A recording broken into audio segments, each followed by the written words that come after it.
Chapter 22. Waiting. Reg told me I could keep the change from the milk money, so I bought myself a cheap toothbrush. I was quite proud of myself for being sensible and choosing something I actually needed. If I'd been in my world, I would have chosen sweets. This was all working out fine. I decided to carry on with being the new me when I got back to Reg's. "Can I help you with any jobs while I'm staying here, Reg?" I asked. Reg thought for a moment, and then his eyes lit up. "As a matter of fact, you can," he said. I grinned back, but to be honest, I was hoping he'd say no so we could just sit around on the sofa and watch TV. I planned to see if I could find Bex after school, but that was hours away. Reg asked me to help him get the lounge curtains down so he could give them a wash. I stood on a chair and worked out how they came off as Reg held the curtain below until he had a whole lot in his arms. After that I did the vacuuming, while Reg went round waving a yellow duster at things. We had lunch, and then Reg sat in his armchair and chatted while I cleaned the insides of his windows. "You're a thoughtful boy, Maxwell. Thank you." I squirted the glass with some spray and then wiped it with a cloth. I smiled. No one had ever called me thoughtful before. All of this being nice business was hard. The windows kept going smeary, so I folded and refolded the cloth a few times and tried again. After I finished, I turned around and saw that Reg had nodded off in his chair. It was just after 3 o'clock. Time to try and find Bex. I got to school at 3:25 p.m. to get in position behind the tree. At exactly 3:30, the bell blasted for the end of school, and within 5 seconds the main doors burst open and hundreds of kids in navy uniforms spilled across the playground. I checked all the faces, trying to spot Bex, but there was no sign of her. I recognised a few kids from my class, including Marcus Grundy. He had another boy in a headlock and was walking along with him like he was carrying a bag under his arm. There weren't any teachers around to see. "Get off, Marcus!" the boy shouted. It was Charlie Geek. Marcus looked around, pretending he didn't know where the voice was coming from. "Marcus, let me go!" Charlie yelled again. Marcus shrugged his shoulders, and the kids around him began to laugh. "Oi, you!" I shouted, coming out from behind the tree and walking right up to the fence. "Let him go, you idiot!" Charlie tried to look up, but he couldn't move his head. "Who says?" said Marcus, snarling at him. "Me." "Me!" I shouted. And like everyone else, I wasn't frightened of Marcus Grundy. I never had been. He took a few steps towards me with Charlie still in a headlock, and a crowd began to gather around. "Why don't you come over here and make me, eh?" said Marcus. I looked up and saw Mr. Townsend, one of the science teachers, coming out of the main doors. I leaned closer to the fence. "If you don't let him go, I'll tell everyone what you did in your pants in year 2. Remember the flower pot, Marcus?" A few people around him spluttered and began to laugh. "What was that? What'd he say about your pants?" said Charlie from his awkward angle. Marcus tightened his grip, but I noticed his face had gone pale. "But how did you know that?" he whispered. I grinned back at him and tapped the side of my forehead with one finger. Marcus's mum used to meet my mum for a coffee when we were in primary school. One evening I overheard her telling Dad something about Marcus's mum had told her. Apparently he had had an accident in his pants in school, and rather than own up and tell the teacher he hadn't got to the toilet on time, he tried to discreetly fish it out and dump it in a plant pot in the corner of the classroom. The teacher spotted what he was doing before anyone noticed and told him to go to the bathroom. The story never got out. I'd known all about Marcus's little poo incident for 7 years now, and I carefully stored it away in my brain to use in case of emergency. That time was now. "What was that about a flower pot?" says Sanjeev Howe. Marcus let Charlie go, and he slowly stood upright, but rubbing the back of his neck. "Yeah, tell us all about it," snorted Ebony Garland. "We're dying to know." She'd had a tough time from Marcus in the past, so she seemed especially pleased with how uncomfortable he was looking. Mr. Townsend came over to see what was going on, and I dropped back near the tree again. "There you go, mate. No harm done, eh?" said Marcus, brushing invisible dust from Charlie's shoulders as the teacher arrived. "I'll knock for you in the morning, yeah?"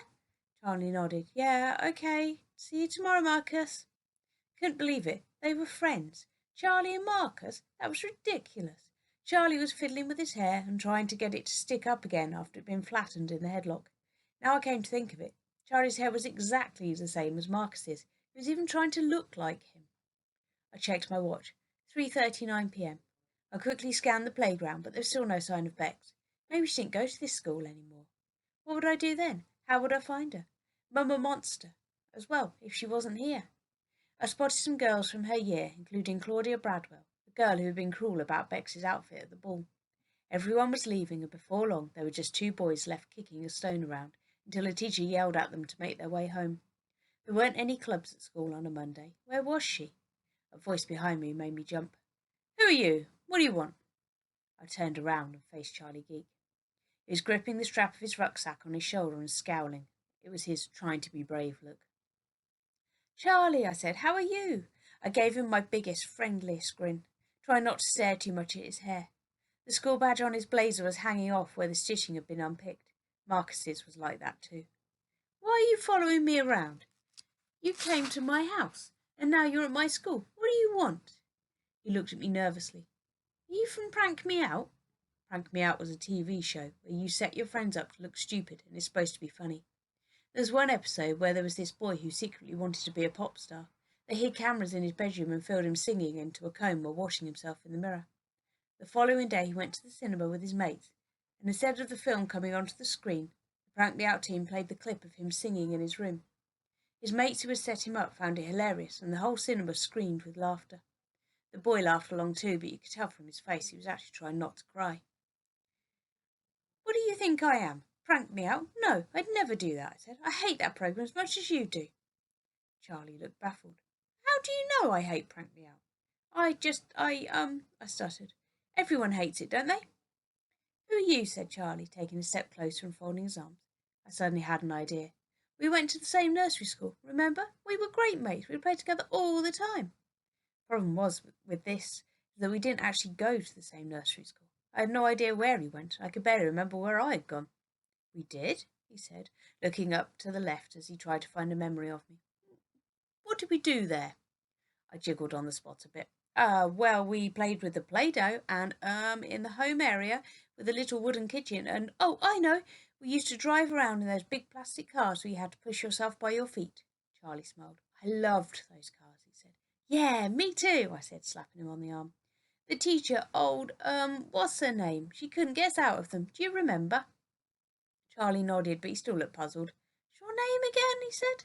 Maxwell, I said. Charlie rubbed his lip with his finger, thinking. Anyway, none of that matters. I was in your past, and now I'm back. I remember you, and you've forgotten me. But you know, it's no biggie. I shrugged and stuck my bottom lip out. Charlie looked really uncomfortable then.